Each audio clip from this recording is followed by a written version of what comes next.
My name's Caroline Dade, and I'm a senior from Rogersville, Missouri, studying broadcast journalism, and I'll be announcing our final inductee today.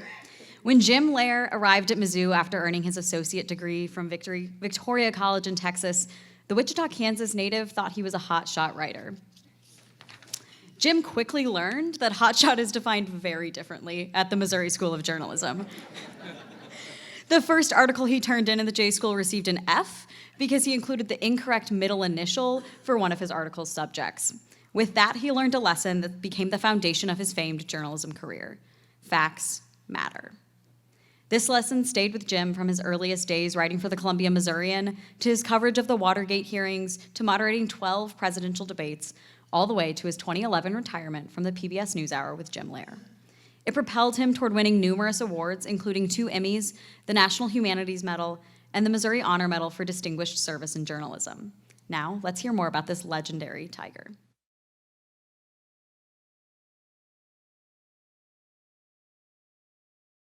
Jim Lehrer is a lion among broadcast journalists. He's interested in serious issues, not gotcha stories. In terms of public affairs reporting, there is no one better in the world than Jim Lehrer. Would you acknowledge, though, Mr. President, this is very serious business, this charge against you that's been made? And I will cooperate in the inquiry of it. So Jim is really a pride point for the school. Jim's training at the Missouri School of Journalism helped him move quickly up into public affairs reporting, and really the crux of what he does is stay to the core of the issue, care about the issues that matter to citizens in the democracy so that they can make good decisions. First and foremost, he is a public servant, and he looks for what are the most important stories for the public. And then he wants to work diligently to find the best voices to describe those stories. And whether it's been in his reporting, in his anchoring, in his interviewing, Jim stays fair, even-handed, and on the issues. And I think that's what makes him a great journalist. I think the political parties know they get in Jim an impeccably fair man who listens. I think that's one of Jim's great talents. He listens to what people say. Jim is a strong booster of the university and the School of Journalism. Whenever I've asked him to do something, whether it's speak at a symposium or visit with faculty or students, he's always said yes. Jim comes back and talks to students. He's been a good sounding board for me and for others in the school. He'll tell stories about history and context and what happened behind the scenes that help students, faculty, myself, better understand how events unfolded. Jim is a wonderful role model for our J-School students.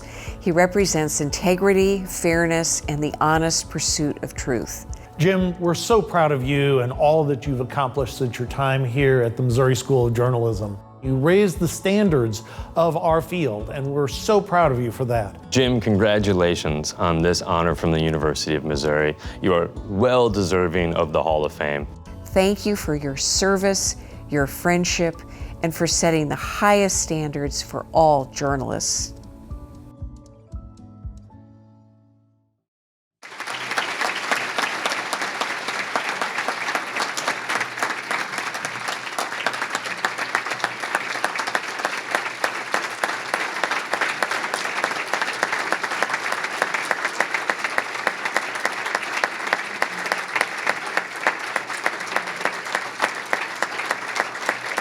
On behalf of the University of Missouri, it is my extreme honor to induct Jim Lehrer into the Mizzou Hall of Fame.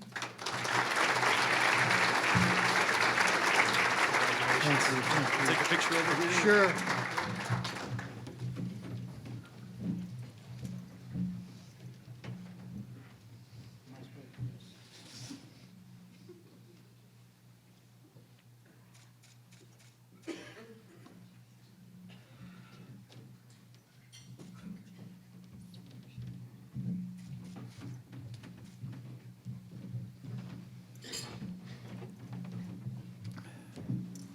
Well, let me say right off the top, it has never gotten any better, and it will never ever get any better than this.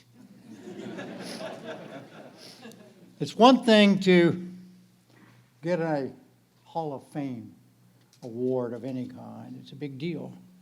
But a Hall of Fame award from where you went to school, that's a big deal. At least it is to me. And I was in early spring of 1954.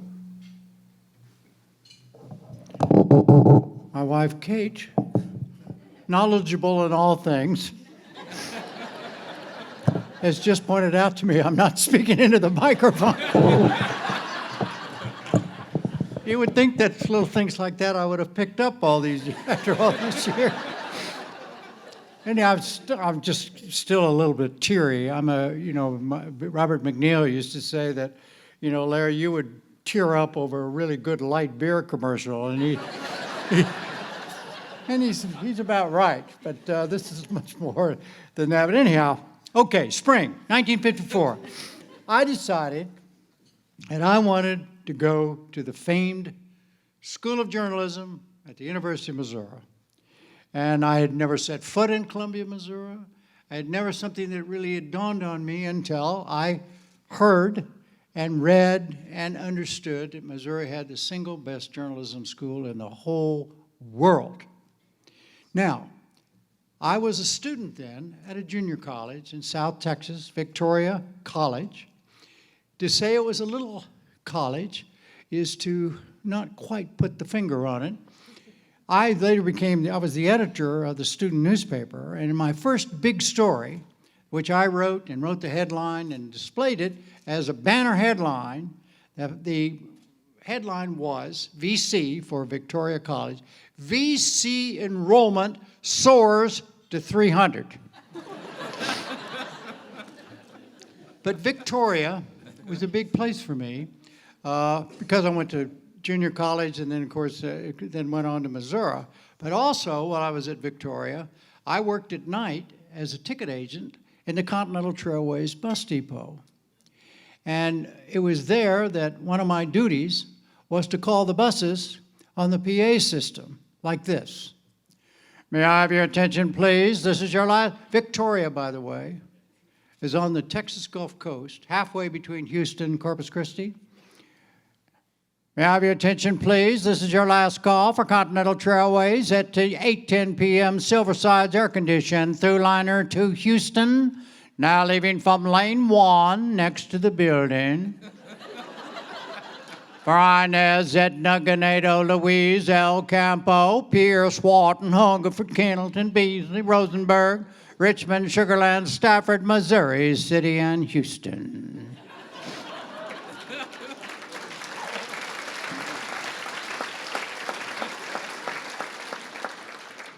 And in honor of Stanley and Stephanie and the Komen family, connecting in Houston for Huntsville, Buffalo, Corsicana, Dallas, Denton, Ardmore, Oklahoma City, Wichita, Emporia, Kansas City, Hannibal, Quincy, and Peoria.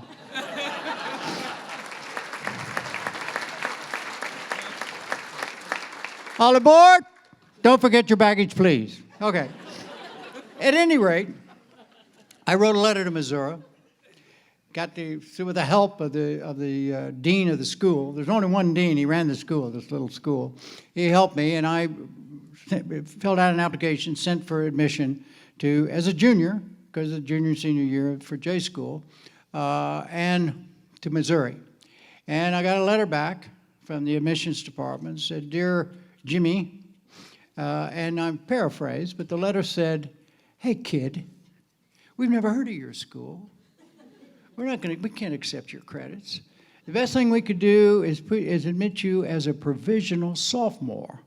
That isn't quite going to get it for me, obviously. So I took the letter, showed it to my friend, the dean. He was an old football coach, and he was furious. This was his school. Missouri wouldn't pay, And he said, "Jimmy, do you really want to go to Missouri?" And I said, "Yes, sir, I really do."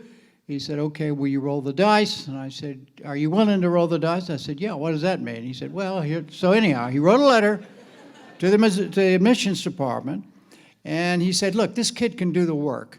You send us some exams on every subject that you will not accept his credits on the grounds that if he passes them, you will admit him as a junior so he can go to the journalism school." some anonymous person in the admissions wrote him back and said, "You're on." So a few weeks later, I spent one Saturday taking 5 exams all day. And as a result of that, Missouri, I aced them, okay, all right. But as a result of that, Missouri accepted and dismissed my requirements for English grammar, for biology. All I had picked up in biology was that chlorophyll was green, but that's another story. But also in history and in Spanish. And anyhow, they wrote off all of that, and they accepted me in the journalism school as an advanced junior. So I went to Missouri. And I went to Missouri, and I had the 2 most glorious years you could possibly ever have. All of the things that I had heard and read about the journalism school proved to be absolutely true for me. I had the honor, which I considered it at the time, and more importantly, the privilege and the opportunity. Once in my senior year, first semester, I covered the police station in Columbia for the Columbia Missourian. And I woke up every morning at 6 o'clock, 5 days a week, and covered the police station. Second semester of that year, I got the top, what was then considered the top reporting job for the Missouri, and I covered the Boone County Courthouse. And anyhow, I came away from that with an education that carried with me until the year 2000. As Caroline said, that's when I retired. And all of the things that I learned at that J school, beginning with that first experience, failing because I got the grades wrong, but I never forgot any of those. And even though I was only there for 2 years, it was 2 of the most important 2 years I have had. And as a result of that, I have had 60 years of practicing what I learned how to do at Missouri. And I've done so with great pleasure. And I feel good about what I have done. I make no apologies. I make apologies for the mistakes I have made. Anybody who practices journalism has got to come to grips with the fact that you're not going to get it right every time. But you've got to understand when you make a mistake, and you've got to acknowledge it. And that's an attitude I also learned at Missouri, and I never, ever lost it. And it was one of the cardinal rules of our little program on PBS. So I would say to you, in conclusion, the way we wouldn't do this wonderful Mizzou thing that you all did at the beginning. Here's what we did in 1956. Mizzou Tigers, go!